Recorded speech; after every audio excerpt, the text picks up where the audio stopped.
Japan की भविष्यकर्ता, Japan में जो भविष्यवाणी करते हैं उसमें एक है रियो तात्सुकी। रियो तात्सुकी ने एक नई भविष्यवाणी की है 5 जुलाई 2025। 5 जुलाई 2025 को उन्होंने कहा है कि यह जापान में बहुत बड़ी सुनामी आने वाली है, तो जिससे जापान में जितने भी पर्यटन जाने वाले थे वो डरे हुए हैं। वहाँ की आम पब्लिक भी डरी हुई है।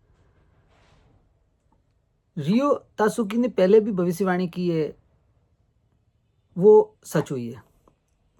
सटीक भविष्यवाणी की है उन्होंने कि हाँ ये ऐसे ऐसे होगा, और वो हुई है। इसीलिए लोगों का मानना है कि उन्होंने जो कहा है वो हो सकता है। तो जापान सरकार को मालूम है कि उन्होंने कही है, पब्लिक के जो ओपिनियन है उनके पक्ष में है कि हाँ ये हो सकता है, तो जापान पूरा डरा हुआ है। पूरे वर्ल्ड में इसकी चर्चा हो रही है, क्योंकि जो भविष्य करता है उनको वहाँ के जो लोकल पब्लिक है उन्होंने उनको एक नाम दिया हुआ है न्यू बाबा वेंगा के नाम से, जो वहाँ के होम लैंग्वेज के हिसाब से है न्यू बाबा वेंगा, कि जो कहते हैं वो सही होता है। वो आर्ट्स करती है, चित्र बनाती है, और चित्र में जो दिखता है वो पब्लिक को शेयर करती है कि ये होने वाला है, और वो बहुत ही मतलब सटीक उनका अनुमान है वो निकल रहा है। पहले भी उन्होंने भविष्यवाणी की है 1991, 1995 और 2011 और 2020 इन्होंने सटीक भविष्यवाणी की है। पहले जो 2 भविष्यवाणी की थी वो कुछ एक्टरों के बारे में थी और कुछ वहाँ के जो लोकल थे उनके बारे में की थी, और वो सटीक हुई। उसके बाद में 2011 की भविष्यवाणी उनकी बहुत ही ज़्यादा वायरल हुई थी कि 2011 में जापान के अंदर में जो सुनामी आई थी, आप उनके वीडियोस देख सकते हैं, तो बहुत भयंकर व्यू था, वहाँ देखने लायक नहीं था कि हम लोग कैसे उसको देखें। इतना बहुत ही ज़्यादा डरावना दृश्य था वहाँ का।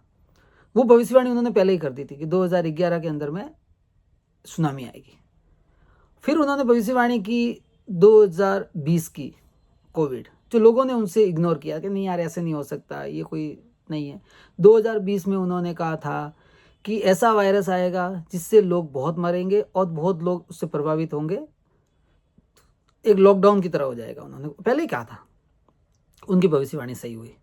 अभी उन्होंने जो भविष्यवाणी की है 5 जुलाई वाली, 5 जुलाई 2025, उन्होंने कहा है कि एक सुनामी आने वाली है, और वो बहुत बड़ी सुनामी है। कि उन्होंने कहा है कि जापान से कुछ दूर किसी दूसरी कंट्री के दोनों के बीच में, फिलिपींस करके जो कंट्री है उसके बीच में समुद्र के अंदर में, समुद्र के भीतर ज़मीन के अंदर दरार आ जाएगी, उससे वो सुनामी उठेगी और वहाँ से बहुत बड़ी लहर आएगी और वहाँ पर बहुत लॉस होगा। तो उससे क्या, जापान के अंदर में जो जापान की जो मेन जो कमाई है ना, वो पर्यटन बहुत ज़्यादा है, वहाँ पे पर्यटन बहुत आते हैं।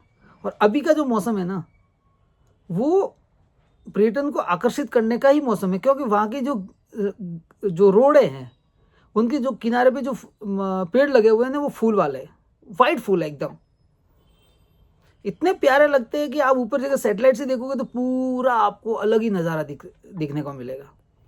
तो लोग क्या वहाँ जाना पसंद करते हैं, होटल पहले से बुक करा के रखते हैं। अभी वहाँ पे जो फ्लाइटें कैंसिल हो रही है, फ्लाइटें जो है वो कैंसिल हो रही है। जापान के अंदर में अभी तक टूरिज्म के अंदर में 83% लोगों ने बुकिंग कैंसिल करा दी है। जापान सरकार उनसे अनुरोध कर रही है कि नहीं ऐसा कुछ नहीं होगा, हम बहुत सक्षम हैं, आप आइए, और फिर भी लोगों में डर बहुत ज़्यादा है। रिया तात्सुकी ने जो ऐसी भविष्यवाणी कर दी है, जो लोग को हक्का बक्का कर दिया कि नहीं यार ऐसा हुआ तो क्या होगा, कितना लॉस होगा। तो जापान उसके लिए प्रिपेयर्ड है, जापान उसकी तैयारी अभी से कर रहा है, क्योंकि जापान वर्ल्ड के अंदर में एक ऐसा देश है जो करीबन 50 साल हम लोग उसको आगे मानते हैं।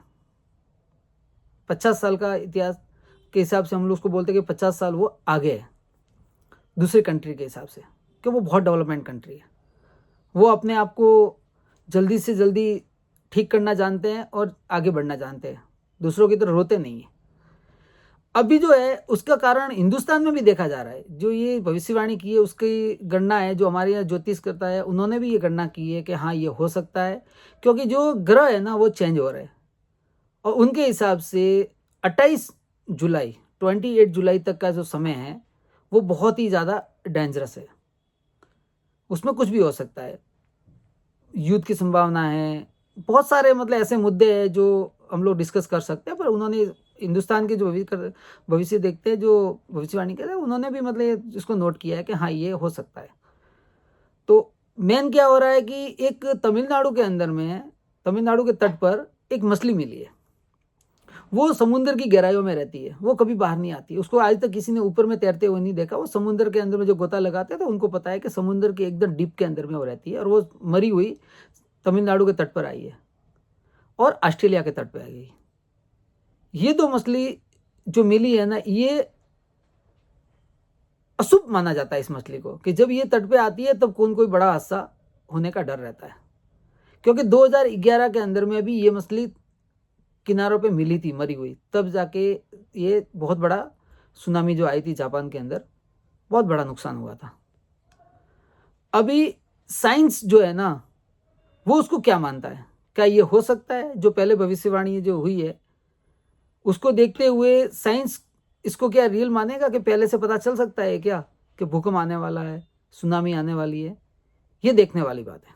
अगर ये बात सच होती है तो साइंस को भी मानना पड़ेगा कि हाँ, रिया तासुकी ने जो कहा है वो सही है। और यदि ये कुदरत से ऊपर वाला करे नहीं होता है तो बहुत अच्छी बात है कि उन्होंने भविष्यवाणी की और वो नहीं हुई, तो जापान के लोगों को बहुत राहत मिलेगी। और हमको भी देखना होगा कि भाई ऐसी अगर घटना या कोई भविष्यवाणी करता है हिंदुस्तान के अंदर में, तो हम कितने तैयार हैं। जापान तो तैयार है कि अगर सुनामी आती है तो कितना लॉस होगा, क्या होगा, उससे पहले वो लोग जो तैयारी करनी है वो कर सकते हैं। हिंदुस्तान कितना तैयार है, ये भी हमको भी देखने की ज़रूरत है। क्योंकि किसी को इग्नोर नहीं करना चाहिए, किसी भी चीज़ को। हिंदुस्तान में भी बहुत सारी भविष्यवाणी ऐसी हुई है जो सच हुई है और लोगों ने उसको इग्नोर किया है। तो इसी तरह से जो वहाँ के जापान में जो भविष्यवाणी हुई है, उससे वहाँ पर बिजनेस खत्म हो रहा है धीरे धीरे।